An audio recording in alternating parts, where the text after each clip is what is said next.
then you take out to that side. What's up, guys? This is Danny Duckworth from Alliance BJJ.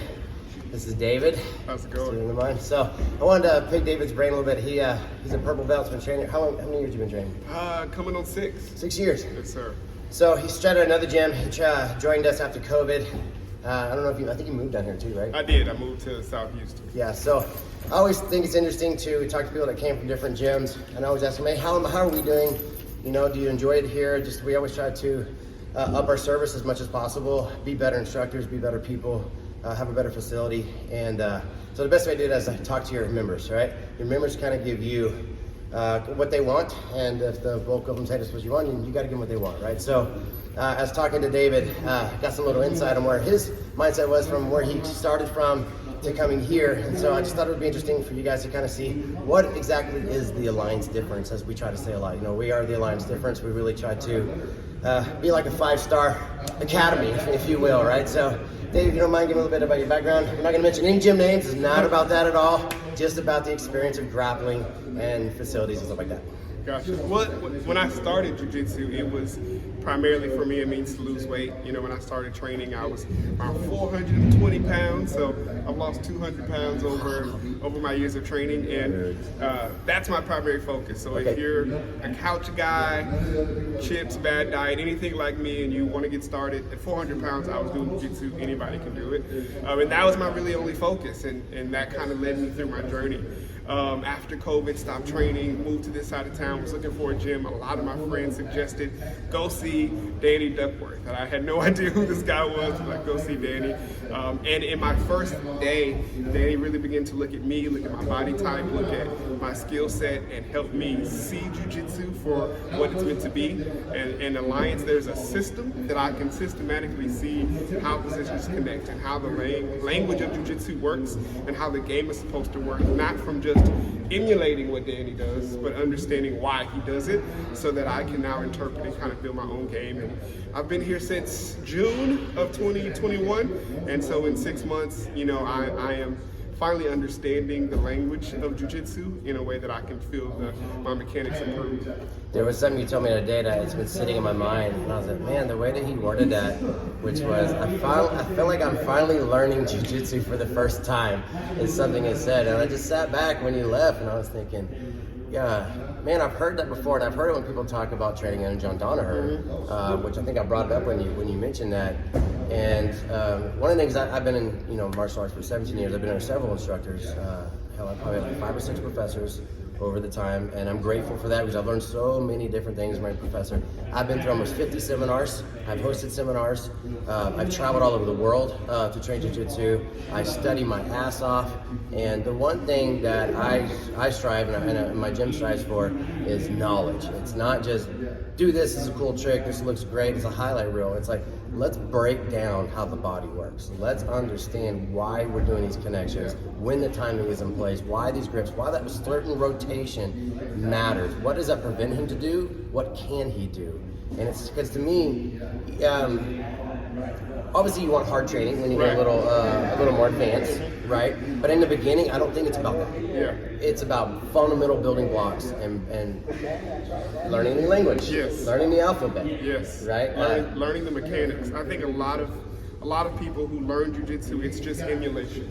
It's just do this, put your hand here, do that. And monkey see, monkey do. Yes, and it works until someone does something different and you don't know what to do with that, or you don't know how to contend with the situation. And I think learning the mechanics of Jiu-Jitsu is critical if you really want to be successful in the art, legitimately, and know that you can deal with different positions and situations and see how they all really connect together. And it's really been enlightening. Plus, I mean, learning and I mean the average person may not care, but learning the Japanese names, the proper names. I'm one of the only ones that knows that, though. Thankfully for my Japanese background. Yeah, I mean, I feel intelligent when I can simply explain to a new person, Geico grip, Nami grip. Like, the fact that I've never known that, like. You know what's funny? So we have a Japanese student in Utah, and I go, Utah, did I say that right? He's like, yeah. I was like, what does Nami mean, guy? And he's like, inside, outside. And I was like, oh, that makes sense why they call it that way, right? So it's funny, I actually confirm what I'm saying, because I didn't learn it from a Japanese guy. I learned it from a white American, he learned from a freaking Russian. Right.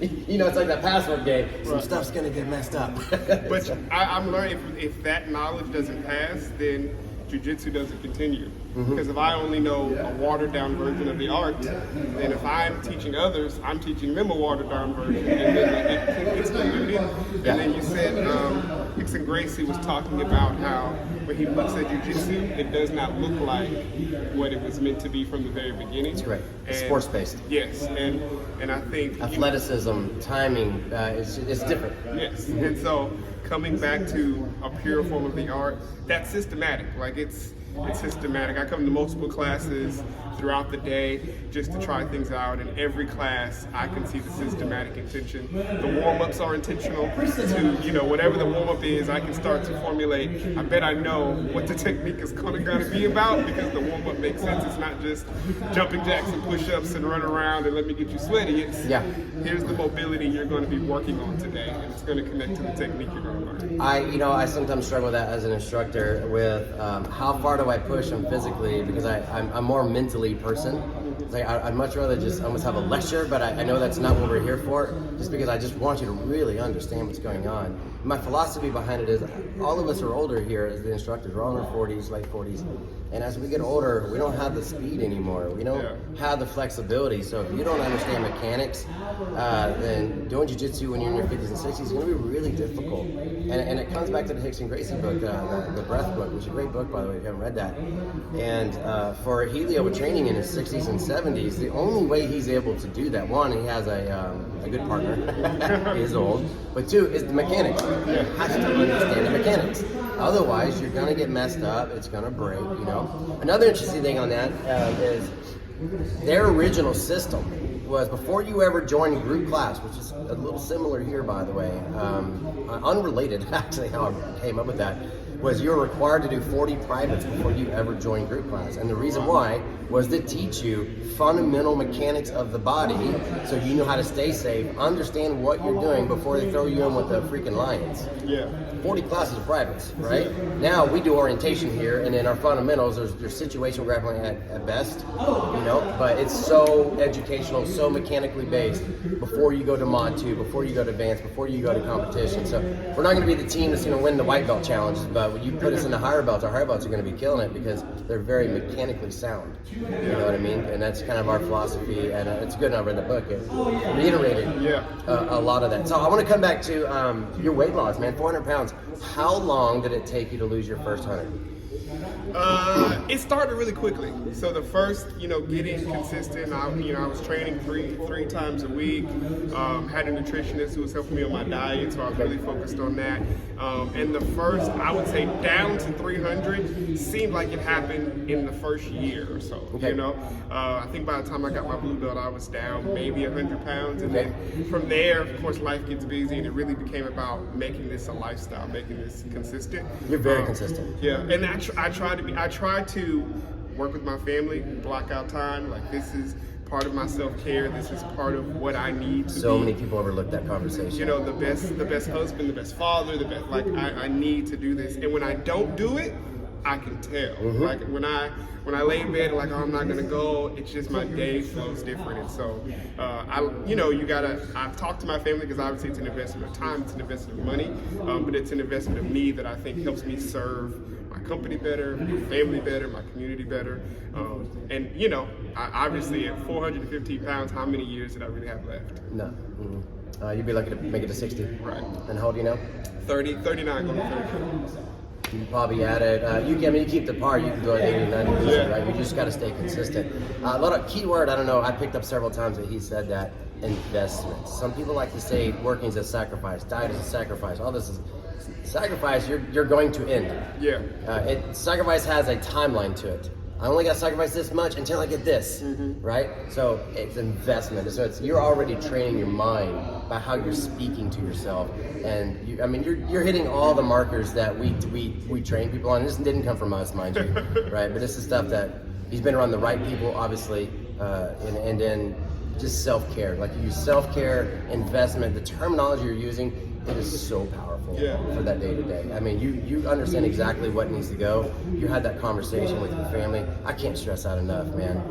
You know, I tell the single guys, hey, this is routine. When you get a girlfriend, don't change your damn routine, man. Right? And then you guys are coming in and you're out of shape and you're married. I said, first thing I tell you to do, open up your calendar, put your training schedule on there, go home and tell you what, this is where I'm going to be here. Tell your family, this is what I'm going to be. This is for me. And if you want to join me, I would even like it better, right? Because then we're all on the same page, if that's possible. As long as everyone in your family is doing something for self-care, you're going to have a very prosperous and happy family. Yeah. And because I was committed to it, my family saw I was committed to it, then they supported my commitment. You know, and I know my family, if I'm half doing it, like I'm really not caring, then they're not going to respect the time. But when they know, no, that's something he's passionate about, he's up in the morning, no alarm clock, he's on it, then they can understand this is something that's a part of my life. And so sometimes you have to be consistent to show people around you, like, no, he's serious. It's called leadership. Yeah. He became a leader. Yeah. It's so important to have a leader in the family. Yeah. You know what I mean? Too many, they all try to be the wrong type of leaders because neither of them, they're really battling. Yeah. Too many chiefs in the kitchen. Yeah. You know what I mean? Makes sense. You know what I'm saying? It's like, just like know your roles, right? If one's the motivate, that's your leader motivator. You got a financial person, that's the one who runs finances. You know what I mean? You still communicate all that, but you got to have a leader around you. Even the best leaders I know have leaders above them. Listen to Jocko Willink. He tells all his books. Do you read books often? Yes, audiobooks, but it still counts. Hey, it works, right? Even Jocko talks about, hey, this is my mentor, this is who I call for help. Like, you know, people that are, even Tony Robbins, they got people they consult too. Yeah. Everyone has to have some because we will never have all the answers. Yeah. As long as we're committed to the journey, committed to the goal, and we have goals. Right. You got to have goals. You got to have goals, man. You know, so David, man, it's been such a pleasure having you on our team. Oh, thank you, sir. I love Jiu-Jitsu's it. getting better every single day. The family loves you. Awesome. Just very charismatic, great energy. Man, I just can't thank you enough. I just can't stress enough how awesome our team is. I get so many compliments how positive our environment is. Everyone's so nice. They're just so helpful and friendly. We're not one of those aggressive, intimidating gyms. Yeah. Like everybody just works with everyone. Yeah. You know? And that's important. I mean, coming from another gym at Purple Belt, which is like, okay. Like you target on your back. Yes. Mm-hmm. You know, it was very friendly. It wasn't intimidating. It wasn't, who does this guy think he is? You know, I came in with an humble attitude and willing to learn and willing to submit myself to Alliance's way. And man, I've benefited from it. You know, I've benefited from, you know, let me be willing to unlearn and relearn. Mm-hmm. And I think that's life, you know. Unlearning what you realize is not working for you, and then relearning what's going to benefit you. And that process never stops. Never stops. Never stops. I never feel like I'm good enough on anything, you know. Coming back, you said like your schedule. Me, even though I teach several times a day, a lot of times I don't get to train in class unless it's uneven numbers, and then the instructor chopping at the bits, you know. But if it's even numbers, I actually have to come in and train under one of my instructors here at the gym at 3 just to get my workout in, because I have to have my own self-care too. Yeah. You know, so even us, we got to lead the way too. So, you know, this is my job. And if I can't work out at my job, I still have to come in and take class and get my workout in. Yeah. Because I mean, and it's good because it's for your students to see, oh, you know, Danny's taking class, and you know, and I think it's also important to show the humility side of things. I like it. Like even today, I'm older, so I'm in better shape, but still not. You might be one of the youngest people here. You know, but. It's you know, there's days you have aches, you have days you have pains, your body doesn't feel the best, you know, and you have to mentally check in. Am I going to punk out, go home? Am I not going to show up? Am I going to sit on the sideline? Or am I going to mentally check in and say you're going to stick through till the class is over, or till the roll is over, or you're going to fight to get out of this submission until you just can't give up. And I think as men, our lives are very comfortable. You know, we don't have to go out and plow fields. We don't have to hunt for our food. We don't have to ward off invaders. Like that's not. That's right. But we go to Whataburger. We get hungry. So to me, as a man, having something in my life that puts me in very uncomfortable positions, that mentally gut checks me on a regular basis. Mm-hmm. Like, are you gonna quit and go home? Or are you gonna sit on the side and say I can't do it? Or are you gonna take your licks? Are you gonna fight? Are you gonna, you know, get through it? And even the days where I feel like I literally mopped the mat with my body. Like I leave, but I didn't give up though. Right. And to me, you know, that's a sense of it's the worst feeling. I've done it. So I've done it a lot. I've done it in tournaments where you just you give up. Yeah. You know, and it haunts you. It freaking haunts you. And even here, you know, I have guys that are really good, and I'm like, I gotta grapple with them. It's gonna suck, just because they need to get pushed, or they're coming up for a promotion, and I may not be feeling the best physically or whatever, but they need that level, and I'm like, oh, all right, here we go. Yeah. You know what I mean? It's still grueling, man. You know, it's nothing. Group hug. I tell you. So, See, he's the youngest in this picture, man. Yeah. I would say you're we had only two guys younger than you in 8 a.m. Wow. Yeah. So I mean, it's never too late to get started. It's never, if you're debating, say come try it. It's gonna suck, but it needs to suck, because that's what makes you better. Yeah, it'll suck less here. Yeah. You know what I mean? Yeah. On that. Those. Thanks, guys.